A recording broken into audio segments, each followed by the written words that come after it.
आप क्या सोचते हो इंडियन रैप सीन के बारे में? रैप वाले बेवकूफ़ हैं क्या? करके बताओ, जो वो कर रहे हैं करके बताओ।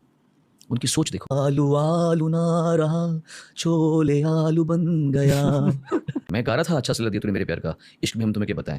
मेरी उम्र थी 19-20 साल की और मुझे गाने दे रहे थे सब सैड सॉन्ग, दिल तोड़ दिया तूने बेवफा, लाश कफन दफन शमशान घाट, ऐसे ऐसे मेरे गानों में वर्ड्स होते थे। बहुत सारे यंग सिंगर्स देख रहे हैं सर, आई एम श्योर बहुत सारे हाँ यंग सिंगर्स ये एपिसोड देख रहे हैं। म्यूज़िक इंडस्ट्री के बारे में मैंने ये जाना कि म्यूज़िक इंडस्ट्री पूरे तरीके से बदल रही है, स्पेशली इंडिया में। हमेशा बदलेगी, बदलती रहती है। कहते हैं कि जो 90s में एक पॉप म्यूज़िक का वेव आया था, हाँ अच्छा टाइम है, हाँ, वेरी गुड। वो बहुत सारों के अर्लीस्ट म्यूजिकल मेमोरीज हैं।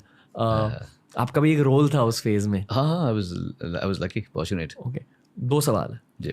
पहला सवाल ये है कि उस फेज में बिहाइंड द सीन्स क्या हो रहा था? पॉप म्यूजिक की राइज हम टीवी पे देखते थे, एमटीवी पे, चैनल वी पे वगैरह पे, पर बैकग्राउंड में क्या हो रहा था? और दूसरा सवाल ये है कि बहुत सारे मेरे म्यूजिकल फ्रेंड्स कहते हैं कि एक राइज फिर से हो रहा है इंडिपेंडेंट म्यूजिक का, मतलब नॉन फिल्मी म्यूजिक का एक राइज हो रहा है।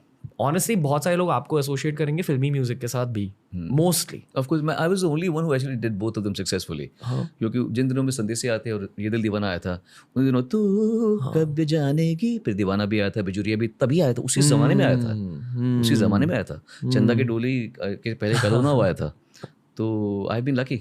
उस अभी भी जो बेटर बिट्रियल्स है ये भी एक्चुअली उस जमाने में है जो मेरे बाकी फिल्मी गाने आ रहे हैं। मतलब मैं ये जानना चाहता हूँ कि उस इंडिपेंडेंट म्यूजिक वेव का या पॉप म्यूजिक वेव का एक I won't call it downfall at all, पर वो एक वेव साइलेंट हो चुका था 2000s में, 2010s में, पर अभी वो वेव रिटर्न हो रहा है रैप सीन के थ्रू, प्रतीक कुहाड़ जैसे लोगों के थ्रू, इन सारों के थ्रू एक रिटर्न हो रहा है इंडिपेंडेंट म्यूजिक का।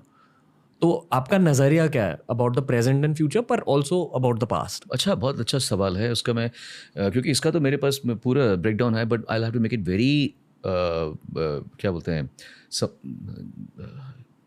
Easy for people to understand. पहले क्या था, जब उन दिनों में 90s में पॉप म्यूजिक आ रहा था, मुझे भी बहुत टाइम लगा यार। मैं गा रहा था अच्छा सिला दिया तूने मेरे प्यार का, इश्क में हम तुम्हें क्या बताएं। मेरी उम्र थी 19-20 साल की और मुझे गाने दे रहे थे सब सैड सॉन्ग, दिल तोड़ दिया तूने बेवफा, लाश कफन दफन शमशान घाट, ऐसे ऐसे मेरे गानों में वर्ड्स होते थे। मैं दुनिया तेरी छोड़ चला, तुम लाश पे मेरी आ जाना, ये सब गाने में गा रहा था। तो मैं भी तड़प रहा था कि मुझे भी तो थोड़े गाने मिलने चाहिए अच्छे अच्छे यार, जो थोड़ी मेरी एज के मुताबिक हो। तो मुझे उसके लिए भी मुझे स्ट्रगल करना पड़ा, बिकॉज उनके दिमाग में इमेज थी सारे गामा सोनू निगम, मम्मियों का प्यारा दुलारा, सब उसे जवाई बनाना चाहते हैं, सबका ये पर्पस भी ये था। तो मुझे कौन देखेगा पॉप म्यूजिक में। लेकिन 98 में वक्त की बात होती है, समय की बात होती है। मेरा टाइम आया, फिर मैंने तू कब जानेगी तू, वहाँ से मेरा स्टार्ट हुआ। फिर उसके बाद में बिजुरिया तुझे लागे ना नजरिया, तो वो मैंने पूरा जोन चेंज किया अपना, कि मुझे सरोज खान जी को मैंने कहा मुझे इजी स्टेप मत देना, मुझे गोविंदा समझ के स्टेप्स दो। अच्छा, मैंने बोला हाँ मैं मेहनत करूँगा, मैं डांस अच्छा करूँगा। तो उन्होंने सिखाया मुझे डांस वांस। तो मैंने उस भी स्टेज पे आके मैंने अपने आप को थोड़ा सस्ता किया, फिर दीवाना आ गया। दीवाना तो बहुत बड़ी चीज़ बन गई, फिर जान, फिर याद, फिर चंदा की डोली, ये सब आए। फिर वो डाउन म्यूज़िक का वो क्यों कम हुआ, I tell you why. CDs और कैसेट का ज़माना कम होता गया एंड ये music started getting available online. LimeWire, frost LimeWire था पहले, मैंने बहुत चुराया गाने उससे। हाँ सेम। बहुत चुराया, सारों ने। मेरा एक ही गाना था, लाइमवायर जाओ डाउनलोड करो। इतना नॉलेज बढ़ा मेरा, इतने गाने को जो हमने नहीं सुने थे। बहुत कुछ चुराया। Hey Jude, don't let me down, ये सब गाने हमने उससे सुने थे एक्चुअली। तो उसमें क्या हो गया कि पहले क्या था कि अगर मेरा फेवरेट सिंगर सोनू निगम है या दलेर मेहंदी है, तो मैं जाऊँगा कैसेट की दुकान में जाऊँगा। Planet M. हाँ, वो तो खैर मैं तो ये तो हाँ यहाँ की बात है। मैं कह रहा हूँ जो छोटे मोटे शहर जहाँ से हम बड़े भी हुए हैं एक्चुअली, जिन लोगों ने हमको बड़ा किया है एकदम, कि सोनू निगम का नया कुछ गाना एल्बम आया क्या? हाँ आया दीवाना। अच्छा, तो वेट हो रहा है अभी 1 महीने बाद आएगा। दीवाना के पोस्टर लग रहे हैं हर जगह कि अभी इसका एल्बम आएगा, लोगों की। तो ये लोग ऐसे जाते थे, तो म्यूज़िक को खरीदना, आर्टिस्ट मुझे पसंद है। फिर हो गया ये सब चीज़ें आगे बाहर वाली, जैसे हमने म्यूज़िक चुराना शुरू कर दिया। अब कौन जाएगा खरीदने के लिए? तो फिल्मी म्यूज़िक इसलिए ऊंचा उठा क्योंकि वहाँ पे एसोसिएशन है विद द स्टार, और वो म्यूज़िक उसमें फिल्म के प्राइस में बिक जाता है। वो जैसे किसी फिल्म ने 1000 करोड़ रुपए कमाए, हम कहते हैं कि इस फिल्म ने 1000 करोड़ रुपए कमाए, उसका ब्रेकअप तो नहीं आता ना कि इसका म्यूज़िक ने 25 कमाए। सारा क्रेडिट फिल्म ले जाती है। ये नहीं बोलते म्यूजिक का कितना। वेयरएज एक प्राइवेट एल्बम में आपको बताना पड़ेगा कि मैंने इतना खर्च किया है, 5 करोड़ रुपए खर्च किया है, इसने 10 करोड़ रुपए कमाया। फिल्मों में आपने अगर कम भी किया हो, but it becomes a part, एक पता ना एक डिश का पार्ट बन गया। अब आलू आलू ना रहा, आलू आलू ना रहा, छोले आलू बन गया। तो छोला अकेले में कैसे बिका, आलू कैसे बिका, ये नहीं पता हमें।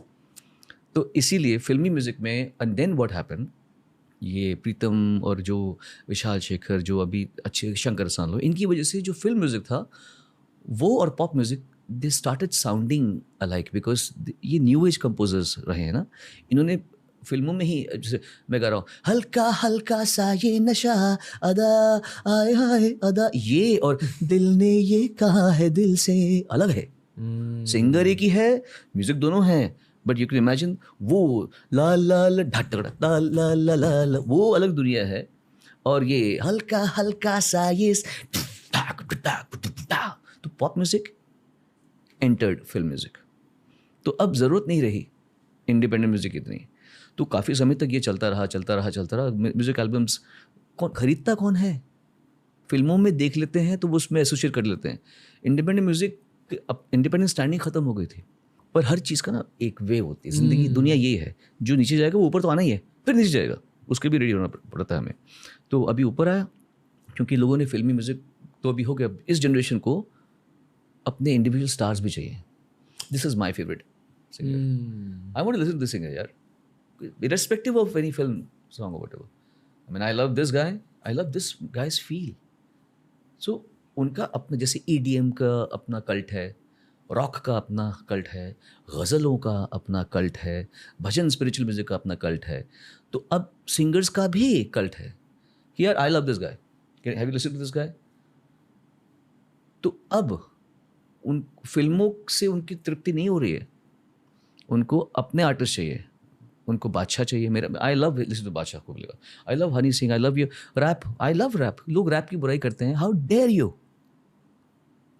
You criticise rap. आपने कैसे सोच लिया कि हर चीज़ जो आप सोचेंगे ये गाते हैं, जो आप करते हैं वो ठीक है? रैप वाले बेवकूफ़ हैं क्या? करके बताओ, जब वो कर रहे हैं करके बताओ, उनकी सोच देखो, उनकी जो वो काम कर रहे हैं उसमें वो अपनी पूरी ज़िंदगी डाल रहे हैं। कैसे बोल सकते हैं आप? दिस इज़ ठीक है, they are not great singers, कोई बात नहीं, बट उनकी कला का तो आप सम्मान कीजिए। वो कहाँ से सोच रहे हैं, कौन से वर्ड्स, आज वो एक गहरी बात को आपके शब्दों में आपको कन्वे करके कह रहे हैं, इस बात का सम्मान कीजिए। आप क्या सोचते हो इंडियन रैप सीन के बारे में? मुझे लगता है बहुत अच्छा है। मैं हमेशा सोचता हूँ, देखिए हर गाना हर कोई गा सके जी, ऐसे पॉसिबल नहीं है। अभी मुझ में कहीं लोगों को पसंद बहुत है, पर वो साथ में सिंग अलोंग नहीं कर पाते। रैप वो सिंग अलोंग कर लेते हैं।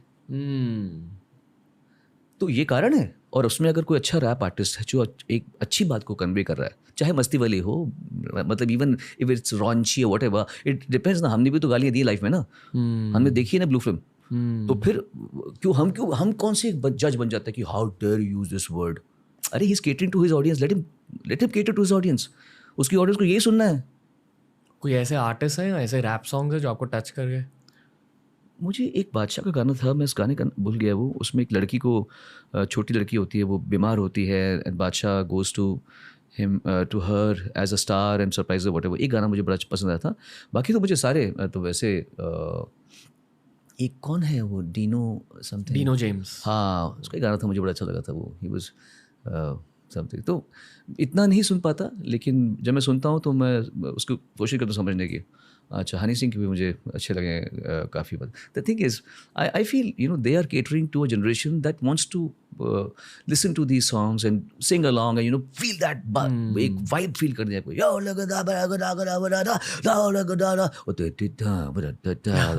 I understand that.